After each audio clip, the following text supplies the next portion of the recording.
Here we are at Oaklands Junction, a part of the Inglis Premier Yearling Sale, and Greg Eurell's with me. And Greg, to tell you what, it's been a very competitive sale. It has been. It's tough going here, this sale. There's a lot of good quality horses, and a lot of people are recognising that fact. Of course, we're looking for some nice bargains to get people involved in horse ownership, but they certainly haven't missed the opportunity to, I suppose, at that higher market. Yeah, it is. It's hard to buy,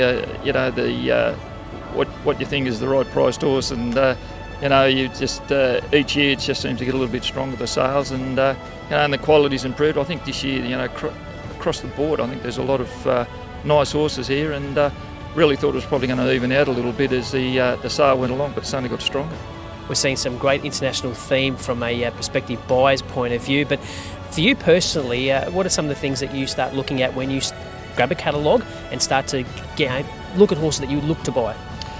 Well, yeah, it's probably a process of a lot of different little things that you put in there, and yes, you go through the catalogue. You'd have certain standards that you like, and that they're well performed, and what you believe would be the right combination with the mare and as long as the mare's got a good pedigree there, and I try to look for mares that are proven. I think that just gives you a little bit more substance in what you're trying to buy and probably what you're trying to sell from there. So, it's a big mix. You go through the pedigree, and they look really good, and then you actually pull out the product itself, and and then it's and that in itself is quite a big process to go through.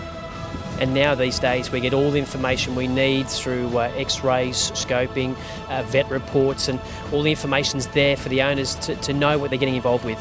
Yeah, absolutely. It's been very good. I mean, it's quite open, as you say. The horses get scoped, so that the airways are clean, and that they've got every opportunity there in the throat. The x-rays play a very, very big part in it these days. It's been great to have that facility available. It just gives you a little bit of a look, of course, inside the joints, and hopefully all of them are correct. And look, in some horses there's little grey areas that you can be a little bit sympathetic towards and get away with. And when I say get away with, it's probably just a maturity thing, and that as they do develop and mature, that these little things that probably are notable on the x-rays that come back from the vets, that they'll probably grow out of it, and you still have the right product at the end of the day.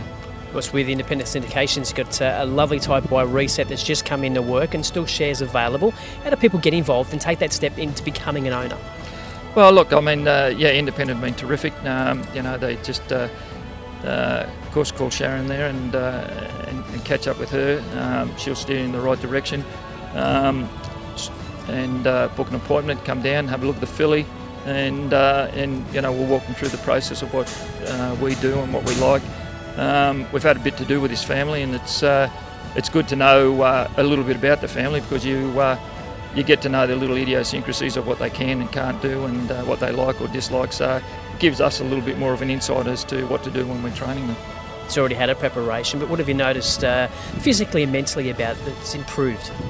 Well, it's a good thing about young horses and what they do from prep to prep, that they do mature, and mentally they strengthen in their thinking, and become, with the educational process, a little bit more focused on what they're doing. And of course they're learning bit by bit each time they come in.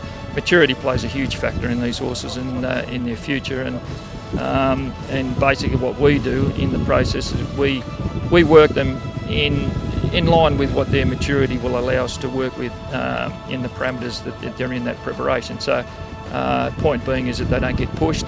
We just go as far as we can till we know that when they've had enough, and then when that's happened, back to the paddock, have a break, and hopefully in that process they grow and strengthen and come back in. And again, as I say, the mental aspect of it plays a huge part in it. And what we've noticed with this filly, that typical of the resets, and had a lot of them, and a couple of good ones too. So I like the breed a lot, and I think that's very important when you look for horses, and that there's a breed there that you understand, and you probably had a good result with, and you know a little bit about them. So it's a big mix, but hopefully we put it all together and we get the right product. All right, well, good luck with the rest of the sales and good luck with the reset filly. I'm sure we'll have plenty of updates on the website, Independent Syndications. Thanks for having a chat. My pleasure, good to be here. Greg Eurell there, and of course all the information for that reset filly is on the Independent Syndication, of course, independentsyndications.com.au.